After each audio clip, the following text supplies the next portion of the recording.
최근에 저의 일상 가운데 발생했던 일들, 사실 오늘 말씀은요, 최근에 저에게 일어났던 일들을 중심으로 주신 감동을 가지고 말씀을 준비하게 되었습니다.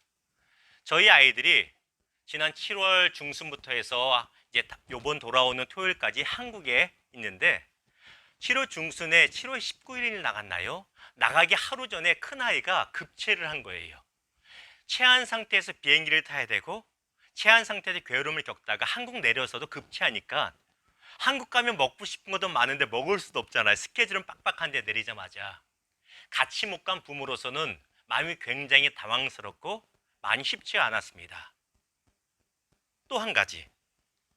미국에 정착하면서 이제 1년이 거의 다 돼가는데 기도하면서 준비한 대로 영주권 프로세스가 잘 되지 않고 뭔가 딜레이가 돼요.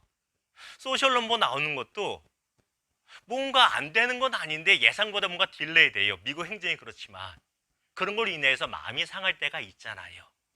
그런데 이때마다 좋을 때나 싫을 때나 붙잡은 말씀이 있어요. 무엇이냐면 바로 로마서 8장 28절입니다. 우리 같이 읽어볼까요? 시작. 우리가 알거니와 하나님을 사랑하는 자, 곧 그의 뜻대로 부르심을 입은 자들에게는 모든 것이 합력하여 선을 이루느니라. 이 말씀이 얼마나 좋아하는지 몰라요. 얼마나 힘이 되는지 몰라요. 무슨 뜻입니까? 믿는 우리가 성도의 삶 가운데 발생하는 모든 것을 통해서 그것이 좋은 일이든 슬픈 일이든 당황스러운 일이든 우리 하나님께서 합력하여 그 재료를 가지고 선한 것을 이루어 내신다는 것이에요. 이 사실이 굳게 우리 10년 가운데 새겨지고 믿어지기를 주님의 이름으로 축원합니다. 말씀드린 바와 같이 큰아이가 급체를 했잖아요. 가자마자 작은 동네 병원에 들렸습니다. 근데 너무 감사한 게 뭔지 아세요? 1년이 들어오면서 어느 정도 지나니까 한국은 국민보험 있잖아요. 몇 개월 지나니까 그게 자동으로 중지가 된 거예요. 그러면 귀국하자마자 연락을 해서 보험을 살려야 되는데 그걸 몰랐던 거예요. 작은 병원 가서 체한 거 별거 아니잖아요. 보험 살려라 해서 보험을 살린 거예요. 왜? 그 다음 날부터 종합검진 같은 것도 있고 다른 병원도 가야 되는데 작은 급체한 것 때문에 보험 살리는 걸 안 거예요. 만약 급체하지 않았더라면 더 큰 병원 가서 어떤 검진을 받을 때 전혀 알 길이 없었다는 거예요. 당황할 뻔한 거예요. 아하. 아이가 급체한 것 때문에 작은 것 때문에 원망하고 당황스럽고 어찌할 뻔 몰랐는데 우리 하나님은 이걸 통해서 합력하여 선을 이루시는구나. 또한 여러 가지 프로세스가 딜레이되고 이런 것 가운데 당황했지만 그때마다 이런 모든 을 통해서 로마서 8장 28절 말씀 붙잡으면서 그래, 주님이 합력하여 선 이루고 계신 중이야라고 기도할 수 있다라는 것입니다. 여러분 혹시 여러 가지 세계 대회 중에 종이 비행기 날리기 대회라고 있는 거 아십니까? 진짜 있어요. 지난 5월 27일 한국 사람은 뭘 해도 잘해요. 오스트리아에서 있었던 국제 종이 비행기 대회 레드불 페이퍼 윙스라는 대회에서 한국 사람인 이승훈 선수가 우승을 했습니다. 사진 보이시죠? 1등에 자랑스럽게 대한민국 사람입니다. 이게 작은 대회가 아니에요. 무려 62개국, 전 세계 62개국에 6만 명이 넘는 선수가 참가했어요. 현장에 모여서 뭐 하는 줄 아세요? A4 용지나 레러 용지 한 장 줍니다. 그리고 그 자리에서 접어요. 그리고 가장 멋있게 날린 사람이 1등 하는 거예요. 이승훈 선수가 얼마나 노력을 많이 했는지 이 선수가 만든 비행기가 몇 미터를 날았을까요? 무려 69미터를 납니다. 종이 비행기 하나로. 피트라면 200피트가 넘게 날아가는 거예요. 대단하지 않아요? 그런데 더 놀라운 사실은요. 제가 상상을 해봤습니다. 만약 이 종이가 생명이 없지만 생명이 있다면 뭐라고 말했을까요? 왜 자꾸만 나를 접어요? 아파 죽겠는데 왜 나를 괴롭혀요? 아무 의미가 없는 것 같이 느낄 수 있잖아요. 근데 아무 의미 없는 과정이 아니라 접히고 접히는 그 과정을 통해서 멋들어진 비행기 되고 1등의 영광을 누리는 비행기로 거듭나게 된다는 것입니다. 무슨 말씀 드리냐면 우리 삶의 여정 가운데 내 계획대로 되지 않는 경우 많고요. 너무 돌아가는 것 같은 경우 많고요. 열리지 않고 막혀서 답답한 때 있고요. 야, 이러다 망하는 거 아닌가 싶을 때가 저는 있더라고요. 여러분 어떤지 몰라요. 그런데 돌아보면 결국 돌아가는 것이 아니라 막힌 길이 아니라 망하는 길이 아니라 우리 하나님 아버지께서 합력하여 선을 이루고 계신 줄 믿으시기를 주님의 이름으로 축원합니다. 이 말씀이 굳게 우리 가운데 잘 박힌 못처럼 흔들리지 않는 말씀 되기를 다시 한번 주님의 이름으로 축원합니다. 자, 오늘 말씀 볼까요? 오늘 본문 말씀 배경은, 시간적인 배경은 사도 바울의 제2차 선교여행, 제2차 전도여행 기간이고요. 공간적인 배경은 소아시아 지역, 지금으로 말하면 터키아지요. 이름이 바뀌었더라고요. 튀르키예라고. 터키 지역에 전도할 때의 일입니다. 자, 사도 바울이 본래 가진 계획은요, 지도 한번 볼까요? 여러분 보시는 것처럼 아시아라고 된 것이요, 우리가 있는 지금의 아시아가 아니라 소아시아, 터키 지역입니다. 오른쪽으로 갈라디아라고 하는 곳으로 쭉 오른쪽으로 전도하러 가는 것이 사도 바울이 원래 가진 계획이었어요. 그 지역에서 복음을 더 넓게, 더 깊이 전하는 것이 사도 바울과 그의 전도팀이 가진 계획이었습니다. 그런데 오늘 말씀에 보니까 하나님께서는 사도 바울의 계획을 막고 또 막고 계속 막으세요. 왜 그럴까요? 사울이 세운 계획이 안 좋아서일까요? 결코 그렇지 않아요. 그러면 사도 바울이 세운 계획이, 아니 사도 바울에게 어떤 개인적인 죄가 있기 때문일까요? 그것도 결코 그렇지 않아요. 사도 바울은 복음 전하면서 자기 생명을 내놓고 신실하게 기도하며 신실하게 주의 복음을 전했던 사람입니다. 어떤 죄가 있던 거 아니에요. 그럼에도 불구하고 오늘 본문 말씀 보면 하나님께 그 계획을 무산시키고 또 막으시고 또 막으십니다. 왜 막으시는 걸까요? 오늘 말씀을 통해서 우리가 세 가지를 같이 나누기 원해요. 원래는요, 세 가지를 했는데 통역을 하면 시간이 부족해서 두 가지로 막 줄였던 건데 오늘 보니까 세 가지로 하게 되겠어요. 세 가지로 같이 또 나누겠습니다. PPT 없는 말씀은 제가 읽도록 하겠습니다. 세 가지예요. 첫 번째는 하나님 아버지는 내 생각보다 더 좋은 길로 나를 인도하고 계신다라는 것이에요. 두 번째는 하나님 아버지는 내 삶의 답답한 모든 막힌 상황까지도 합력하여 선을 이루신다는 것입니다. 세 번째는요, 하나님 아버지는 나의 연약함까지도 다 합력하여 선을 이루신다는 것입니다. 이 세 가지 사실 기억하시고 위로받으시고 힘내시기를 주님의 이름으로 축원합니다. 네. 혹시 제 핸드폰 좀 갖다 주실 수 있어요? 앞에 있으면. 자, 먼저 하나님께서 제 생각보다 더 좋은 길로 인도하심을 믿으시기를 주님의 이름으로 축원합니다. 아멘. 저 의자에 있지 않나요? 자, 6절과 우리 7절 같이 읽겠습니다. 자, 우리 같이 읽습니다. 시작. 말씀을 전하기 못하게 하시거늘 그들이 부르기아와 갈라디아 땅으로 다녀가 무시아 앞에 이르러 비두니아로 가고자 애쓰되 예수의 영이 허락하지 아니하시는지라. 바울은 본래 아시아, 말씀드린 대로 터키 지역에서 복음을 전하기를 원했습니다. 아까 지도 한번 볼까요? 터키 지역에서, 이 터키 지역 아시아로 적인 갈라디아 이 지역에 복음을 전하기 원했어요. 근데 성령이 원하지 않으세요. 아하, 그렇구나. 오른쪽으로 더 가자 하고 오른쪽으로 더 가려고 했는데 또 막으세요. 이번엔 예수의 영이 막았다라고 7절은 말하고 있습니다. 이 6절과 7절에 말하는 성령과 예수의 영은 결국 같은 거예요. 무엇? 하나님의 개입, 하나님의 주권, 하나님 개입하심을 의미하고 있습니다. 이것을 바울이 기도할 때 보이는 어떤 환상으로 볼 수도 있습니다만 학자들에 의하면 좀 더 현실적인 거는요, 바울과 바울 팀 가운데 나타난 상황적인 막힘입니다. 가장 유력한 것은요, 유대인들이 갑작스럽게 너무 박해하는 거예요. 복음 전해야 되는데 복음을 전할 수 없을 정도로 박해하는 겁니다. 또한 어떤 풍토병 때문에, 질병 때문에 갈 수가 없는 거예요. 어쩌면 비가 너무 내려가지고 홍수 때문에 길이 막혀서 갈 수가 없는 거예요. 기도를 그렇게 했는데, 그렇게 준비를 했는데 여러 가지 나타난 상황적인 환경 때문에 환경을 통해서 하나님께서 막으셨다는 것입니다. 구약에 보면 하나님께서 애굽에서 고생하던 이스라엘 백성들을 출애굽시켜 주십니다. 얼마나 감사해요. 그런데 하나님은 이스라엘 백성들을 출애굽시킨 다음에 가장 빠른 길로 신속하게 가나안 땅으로 들여보내는 게 아니십니다. 오히려 어떻게 하십니까? 오히려 광야의 길로 멀리 돌아가게, 그것도 힘든 길로, 심지어는 홍해라고 하는 꽉 막힌 상황으로 몰고 가셨다는 것이에요. 왜 그러셨을까요?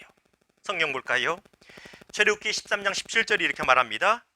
바로가 백성을 보낸 후에 블레셋 사람의 땅의 길은 가까울지라도 하나님이 그들을 그 길로 인도하지 아니하셨으니 이는 하나님이 말씀하시기를 이 백성이 전쟁을 하게 되면 마음을 돌이켜 애굽으로 돌아갈까 하셨습니다. 하나님도요, 애굽에서 가나안으로 가는 길이 어떤 길이 가장 빠른지 아셨어요. 이스라엘 백성도 아는데 하나님은 모르겠어요. 성경이 분명히 아셨다라고 말해요. 그런데 왜 빠른 길이요? 빠른 길이 아니라 멀리 돌아가는 광야 길이에요. 하나님이 보실 때는 가까운 길보다 가장 더 좋은 길로 인도하시기 원하셨다는 것입니다.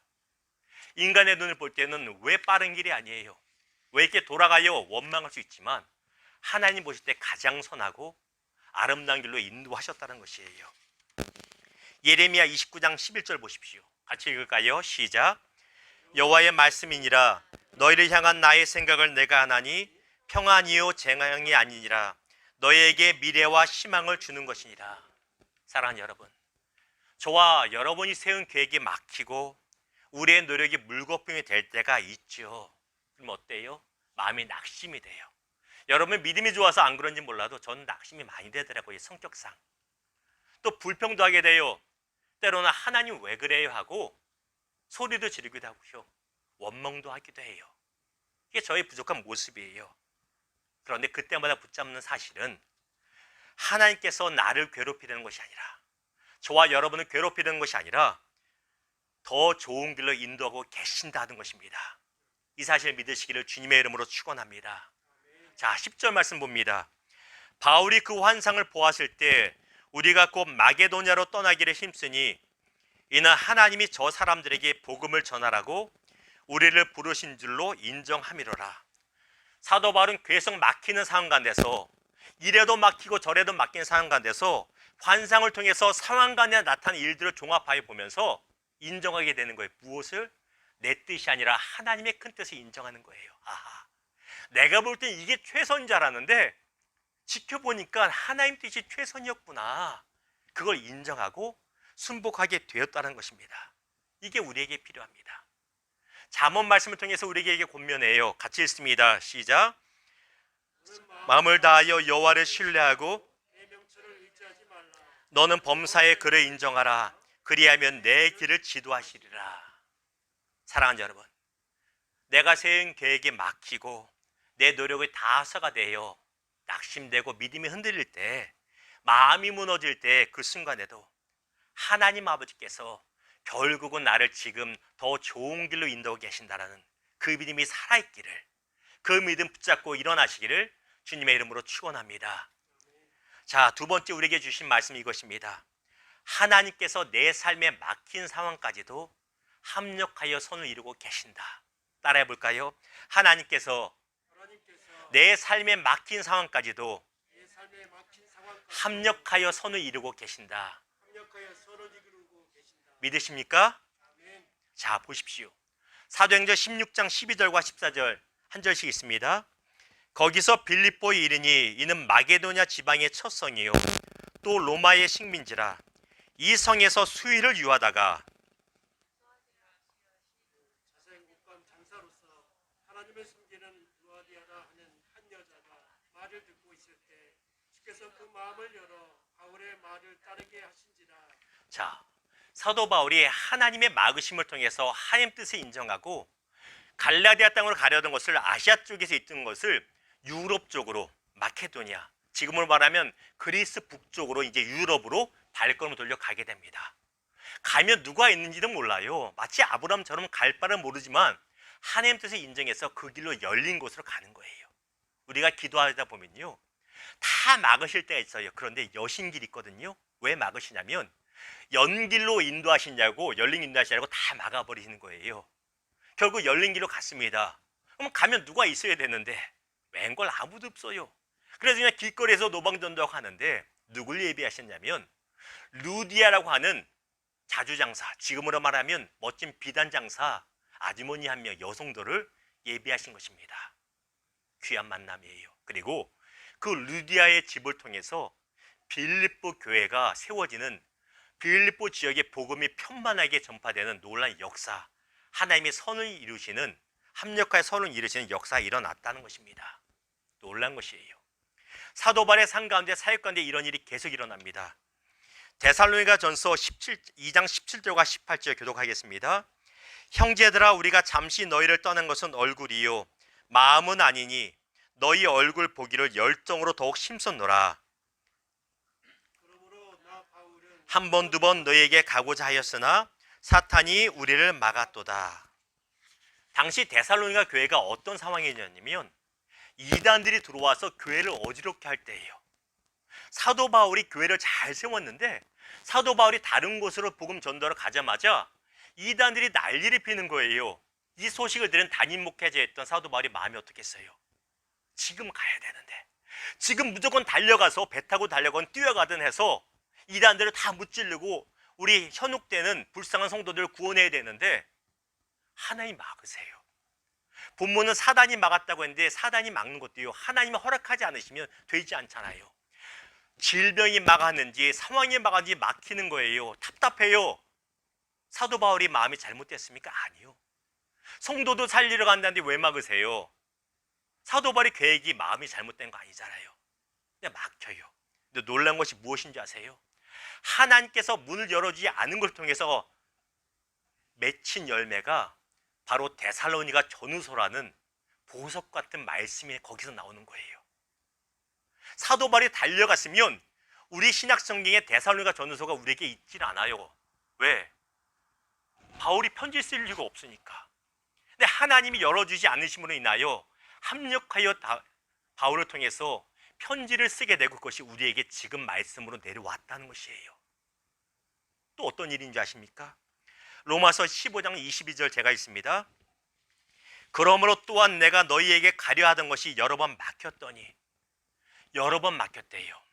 사도 바울은 로마의 교회가 세워졌다는 얘기를 듣고 그래 로마 가서 관광하자는 것이 아니라 성도들의 믿음을 권면하고 위로하고 신방하고 복음을 더 깊이 전해주기 원했어요.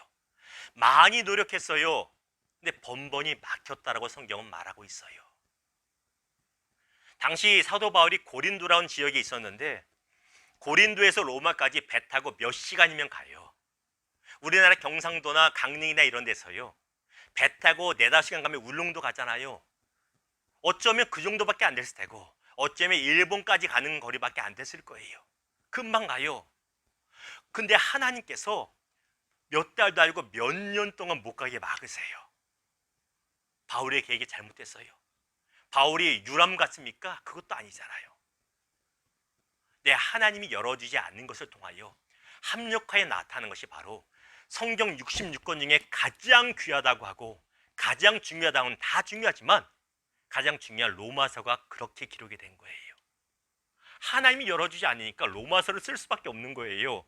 로마에 있는 성도들에게 복음을 전해야 되니까 안 되겠다 해서 바울이 하나님께 인정하고 쓰기 시작한 것이 바로 로마서라는 거예요. 이런 일을 통해서 우리가 무엇을 봅니까? 하나님 안에서 있다면 막힌 것도 은혜라는 것입니다. 따라해 봅니다. 하나님 안에서는 막힌 것도 은혜가 된다. 그냥 은혜가 아니라 더 큰 은혜, 합력하여 선을 이루는 은혜가 됨을 기억하시기를 주님의 이름으로 축원합니다. 사랑하는 여러분, 우리가 하나님을 신실하게 믿고 의지하고 기도합니다. 간구합니다. 그럼에도 불구하고 하나님께서 내가 원하는 기도 제목을 들어주지 않을 때가 있어요. 몇 년 지났는데도 들어주지 않을 때 있어요. 여러분 그런 기도 제목 없으세요? 저는 여전히 있고요. 있어요. 답답해서 죽을 것 같을 때가 있어요. 죄송하지만 하나님 왜 이거 들어주지 않습니까? 언제까지입니까? 라고 할 때가 있어요. 근데 그때마다 붙잡는 거예요. 하나님 막힌 것이 은혜임을 믿습니다. 때로는 제가 믿음이 연약해서 원망하고 불평하고 불신의 말을 내뱉을 때가 있지만 그럼에도 정신을 차리고 막힌 것이 더 큰 은혜가 됨을 믿습니다.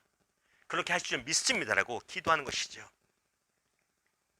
내 삶 가운데 막히는 시간, 막힌 것들, 고난이죠. 이것을 하나하나 낱개로 보면요, 그저 고난일 뿐이에요. 근데 그것을 전체로 보면 하나님께서 이 모든 것을 합력하여 선을 이루시는 재료로 삼고 계시다는 것입니다.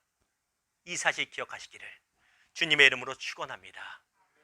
자, 여기까지가 본래 오늘 통역이 있을 때 전하려고 했던 부분인데 원래 말씀을 2개로 준비했다고 말씀드렸죠.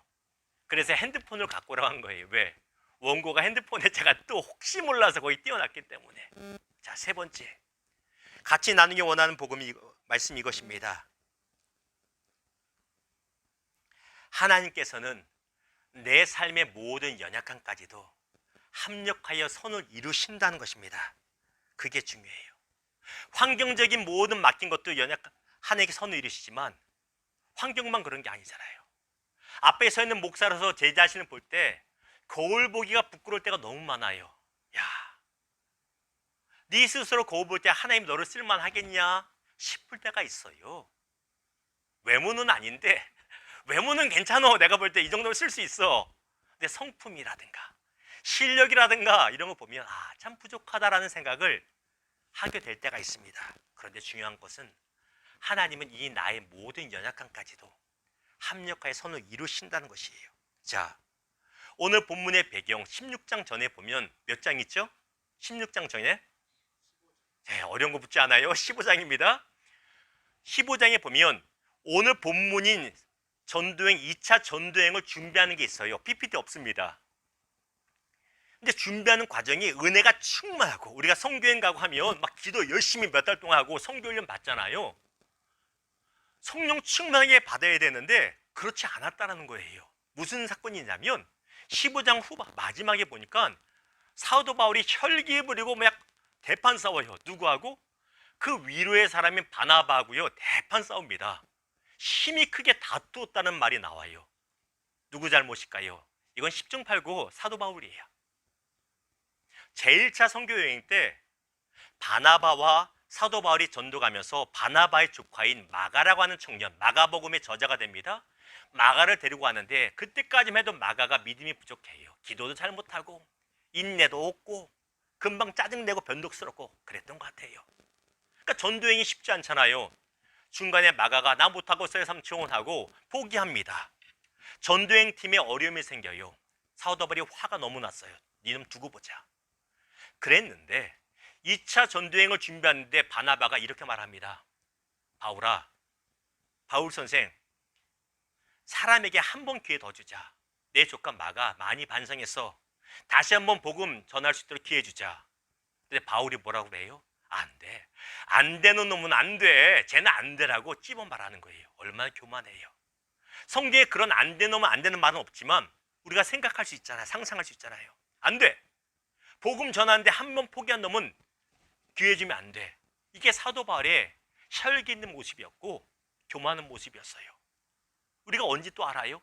갈라디아서 2장을 보면 사도 바울이 공개적인 교회 자리에서 교회 담임 목사였던 사도 베드로를 막 책망하잖아요. 지도 부족하면서 베드로가 좀 실수한 거 가지고 네가 어떻게 그러시냐고 막 공개적으로 해요. 그만큼 사도 바울은 혈기가 있었고 내의가 충만했고, 쉽게 말하면 아직 덜 겸손했던, 교만했던 사람이 사도 바울이에요. 언제?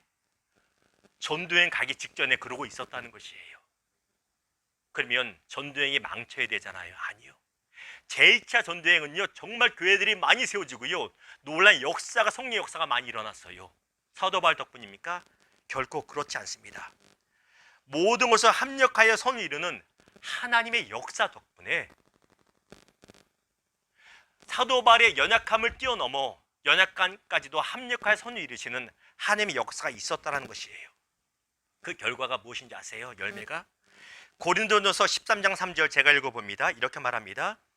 내가 내게 있는 모든 것으로 구제하고 또 내 몸을 불사르게 내줄지라도 사랑이 없으면 아무 유익이 없느니라. 우리가 잘 아는 사랑장, 고린도전서 13장이잖아요. 사도 바울이 뭐라고 그래요? 은사가 많은 건 좋지만 방언하고 예언하고 가리키는 은사, 설교 잘하는 거 다, 전도 잘하는 거 다 중요하지만 심지어 죽은 자로 살리고 심지어는 내 몸을 불태워서 복음을 전한다 할지라도 뭐가 없으면, 사랑 없으면 아무것도 아닙니다. 이거는요, 사도 바울의 경험에서 나온, 반성과 회개에서 나온 합력하여 선을 이루는 교훈인 거예요. 말씀드렸듯이 바울은 사랑의 은사가 없었어요. 그렇죠? 마가를 싫어했어요. 비판했어요. 바나바를 자기 아래로 봤어요.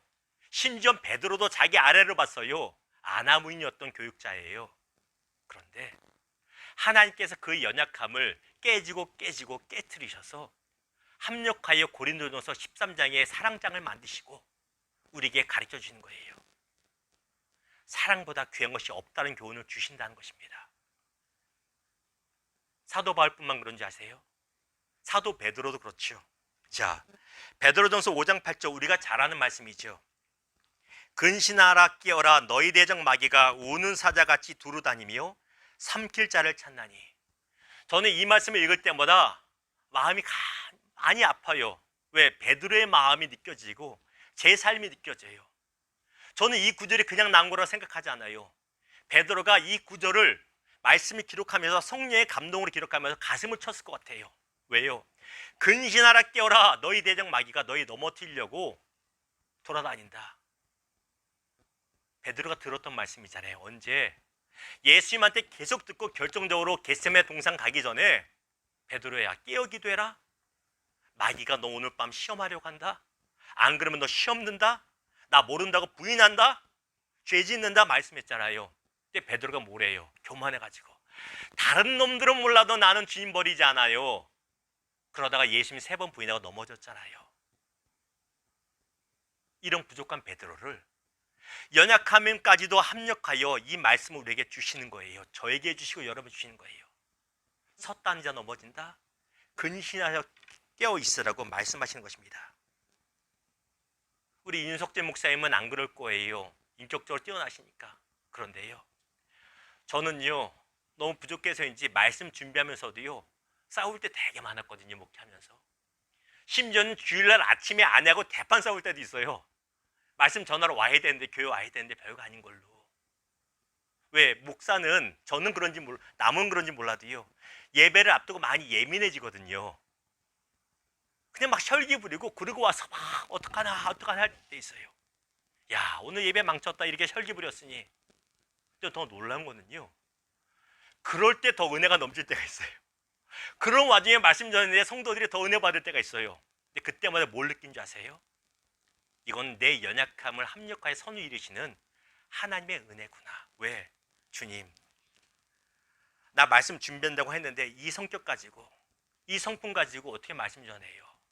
성령 충만하게 기도해도 안 되는데 대판 말대통하고 자녀들하고 아내하고 싸우고 와서 어떻게 말씀 전해요? 근데 그걸 하나님이 사용하셔서 은혜를 주실 때가 있다는 것입니다. 그렇다고 매번 싸우는 게 더 은혜가 되는 거 방법은 되는 건 아니지요. 사랑하는 여러분, 저나 여러분이나 연약함이 분명히 있어요. 연약함 없는 사람 없어요. 나의 연약함 때문에 내가 목사로서 목회를 할 수 있을까? 복음을 전할 수 있을까? 의심될 때가 있어요. 나의 연약함 때문에 내가 주회를 감당할 수 있을까? 어떤 일을 할 수 있을까? 나는 왜 그럴까 고민될 때가 있어요. 그러나 그 연약함까지도 하나님께서 합력하여 선을 이루는 기회가 됨을, 재료가 됨을 기억하시기를 주님의 이름으로 축원합니다. 말씀을 맺겠습니다. 여러분, 쇳덩어리 하나가 있습니다. 이게 만약 쇳덩어리 할 때 이 쇳덩어리 하나를 물에 탁 던져 넣으면 어떻게 될까요? 이게 뜰까요? 가라앉을까요? 너무 어렵습니까? 당연히 가라앉죠. 쇳니까 가라앉아요. 그러면 쇳덩어리 하나가 아니라 100개를 1000개를 물속에 집어넣으면 어떻게 될까요? 100개니까 뜨고 1000개니까 뜰까요? 아니요. 더 가라앉아요. 더 무거우니까. 근데 놀라운 사실은요, 쇳덩어리를 낱개로 100개, 1000개, 10,000개를 집어넣어도 물에 가라앉는데 쇳덩어리를 연결해서 배를 만들면 그 철갑선이 물에 뜹니다. 최근 뉴스 봤더니 한국에 정조대왕함이라는 구축함이, 신형 구축함이 진수를 했어요.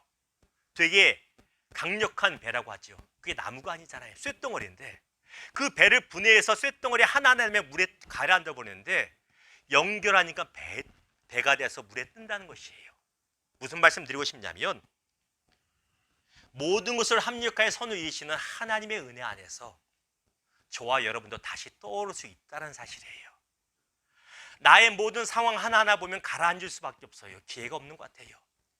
나의 연약함을 하나하나 보면 다시는 기회 없이 그냥 가라앉아 있을 것 같아요. 수정될 것 같아요. 그런데 합력하여 선을 이루시는 하나님의 은혜가 있는 한 우리는 다시 떠오르게 된다는 것입니다. 우리가 살고 있는 이 텍사스에 이런 경험, 하나의 속담 같은 것이 있다고 그러죠. 무엇이냐면 젖소를 잃어버리지 않는 한 우유를 얼마나 얼마나 쏟아버렸는지는 문제가 되지 않는다. 텍사스 저도 10년 넘게 살았지만 처음 들어봐 사실은. 근데 이런 말이 있대요. 근데 참 의미심장해요. 우유를 아무리 몇 박스를 다 쏟아버려도요, 젖소만 건강하면 문제가 되지 않는다는 거예요. 그렇죠. 왜? 우유는 다시 뽑아내면 되니까. 신앙의 눈으로 보면 그렇습니다. 내가 아무리 연약하고 상황이 아무리 막히고 아무리 힘들어도 하나님 아버지께서 살아계신 난 문제되지 않는다는 것이에요. 낱개를 보면 망한 것 같습니다. 그러나 합력하여 선을 이루시는 하나님이 계시는 한 무너지지 않음을 기억하시기를 주님의 이름으로 축원합니다. 말씀으로 질문드립니다. 여러분, 믿음의 삶이 무엇입니까? 믿음의 삶이 뭐라고 생각하세요? 단지 믿음의 정의가 아니라 믿음으로 사는 삶이 무엇일까요? 믿음의 삶이란 현재 내 삶이 온갖 막힌 길과 고난으로 가득할지라도 이 모든 것을 합력하여 선을 이루시는 하나님의 선한 계획이 있음을 믿고 살아가는 것, 이게 믿음의 삶이라는 것입니다. 저도 매일 아침 출근하잖아요. 출근하면서 이 생각해요. 하나님, 공부도 나름 했는데 왜 나는 이런 일을 하고 있습니까? 그 일이 나쁘다는 게 아니에요. 하나님, 언제 다시 말씀을 전할 수 있을까요? 다 끝난 거 아닐까요? 답답함이 들 때가 있어요. 저는 있더라고요. 믿음이 부족해서인지. 하나님, 언제입니까? 그럼에도 불구하고 이 모든 것을 통하여서 하나님께서 합력과 선을 이루고 계신다, 이 사실을 다시 한번 확인하고 다시 한번 그 사실이 믿음 위에 걸어가는 것이 바로 믿음의 삶이라는 것입니다. 사랑하는 여러분, 저와 여러분의 삶 가운데 괴로운 일을 당할 때, 막힘으로 인하여 답답할 때 우리 하나님께서 합력하여 선을 이루고 계시다는 그 말씀 가운데 굳게 서시기를, 말씀 붙들고 승리하시기를 주님의 이름으로 축원합니다. 기도하겠습니다.